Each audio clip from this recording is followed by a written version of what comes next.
All right, we're picking up where the last video left off.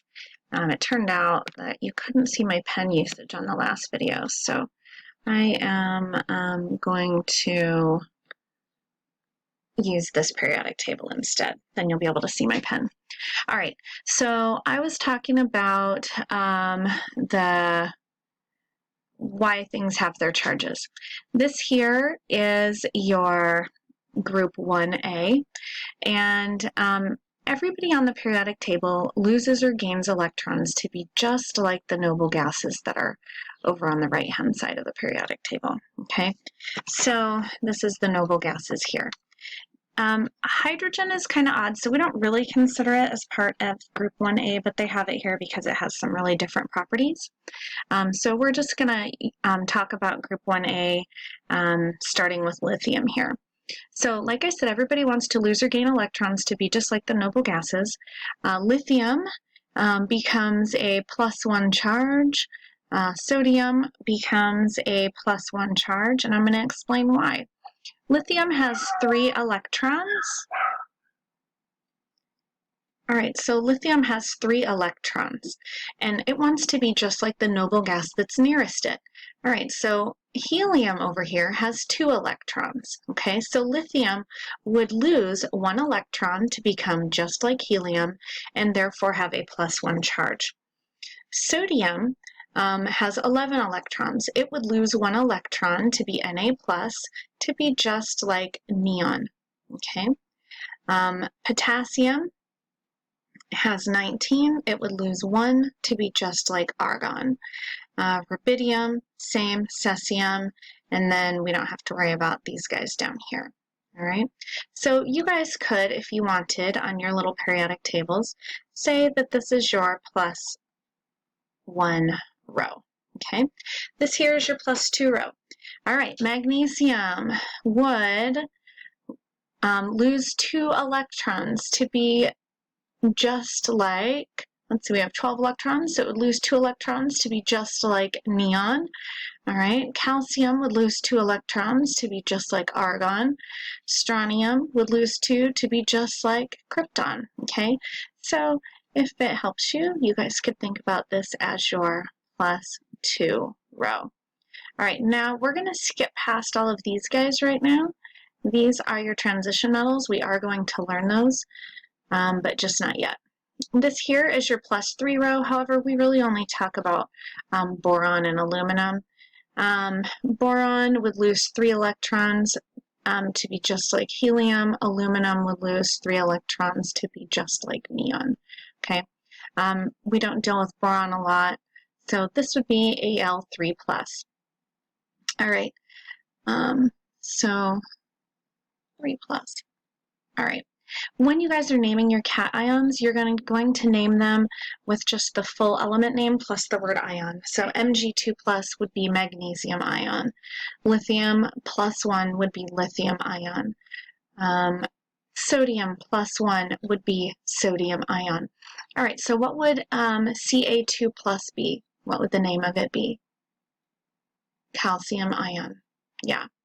All right, so we're going to skip over this row. This is another very different row, and we're going to get to the anions. All of these guys so far were cations. Okay, cations are positive ions.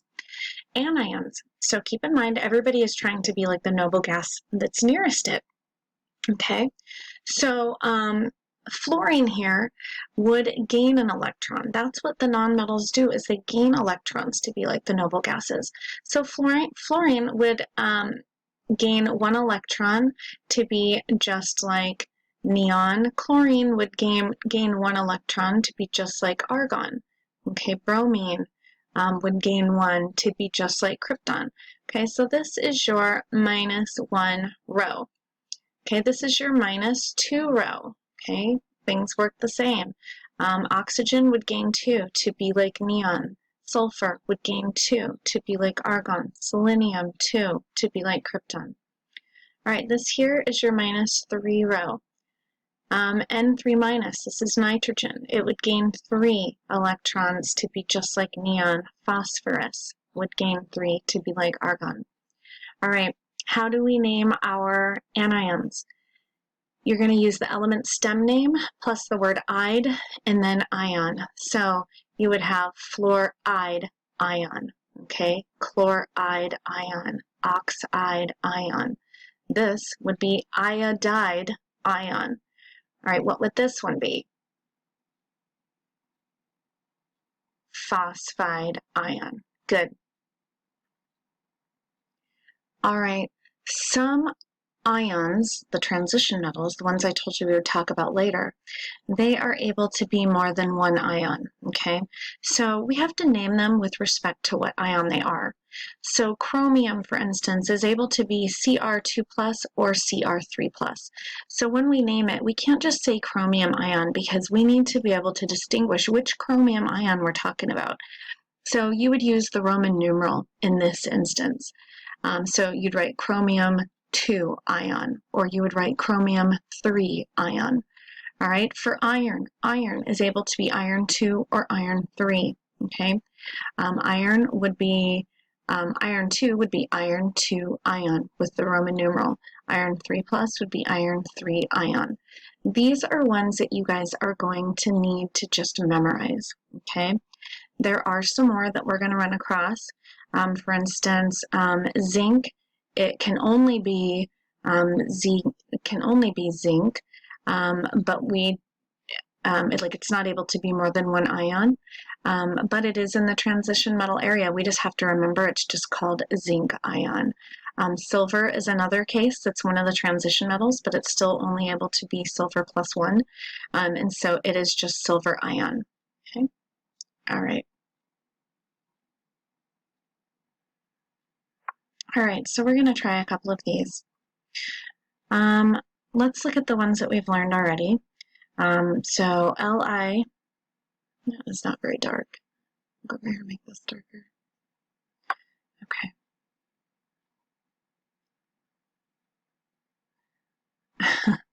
Li plus, that's as dark as it's going to get for right now, plus Cl minus. All right. We know that that this is named lithium ion, and this is named chloride ion. Okay. When you guys are putting things together in a chemical formula, you want to make sure that your charges are equal but opposite. These guys already are equal but opposite. So when you're making the chemical formula, these guys will just smush together and become LiCl with no charges. And the name of that is, remember this is lithium ion, this is chloride ion, so you're just going to leave off the word ion. The name of it is lithium chloride, okay?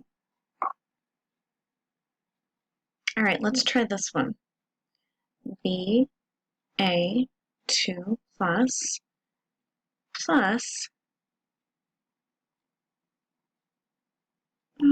O2 minus. All right, so we know that this is barium ion and this is oxide ion.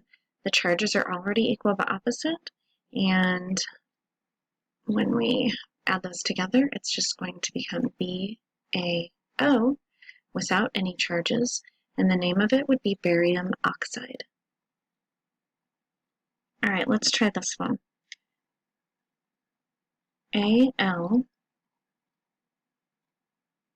3 plus P 3 minus. Finally found a pen that's better. All right, so we know that this is aluminum ion. We know this is phosphide ion. These charges are already equal but opposite, so we will, in the chemical formula, just smush them together and drop the charges. So they become AlP. Notice we have the metal first and then the nonmetal, and the name is aluminum phosphide. All right, we're going to try some where they are not already equal but opposite. All right, so let's try this one. Na plus S2 minus. All right, in this situation, when we're making the chemical formula, we still need to have everything equal but opposite. So I have one sodium with a +1 charge, and I have 2 sulfurs with a -2 charge. Okay, so I need to have 2 sodiums with a +1 charge to balance with this sulfur. So you can look at it just like that, or you can do something called the crossover rule. a crossover rule, the superscript of this one, just the number, becomes a subscript of this one, okay? And the superscript of this one becomes a subscript of this one. So this would give us Na2 to show that there's two of them, and then we have only one sulfur, so S, okay? So what would the name be?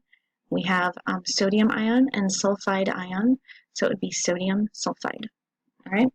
Let's try another one like that. Let's try, oh goodness, how about lithium? Let's do a potassium. All right, so we have K plus, let's say N3 minus, all right?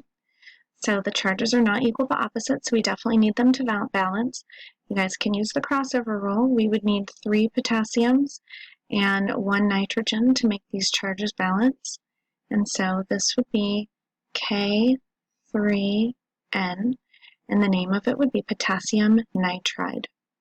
All right, let's try one that's a little bit more difficult. Let's try this one. Ba2 plus N3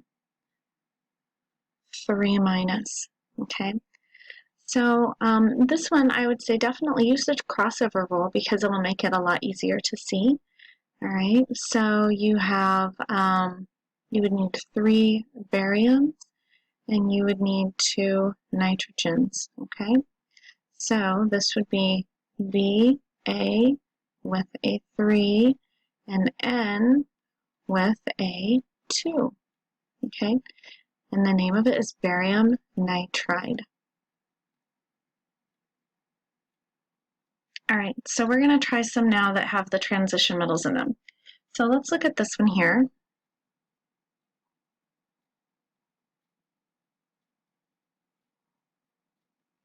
All right, now you guys would have to recognize that this is has a transition metal in here. Copper is able to be copper 1 or copper 2. Okay, so that's something that you guys are going to memorize.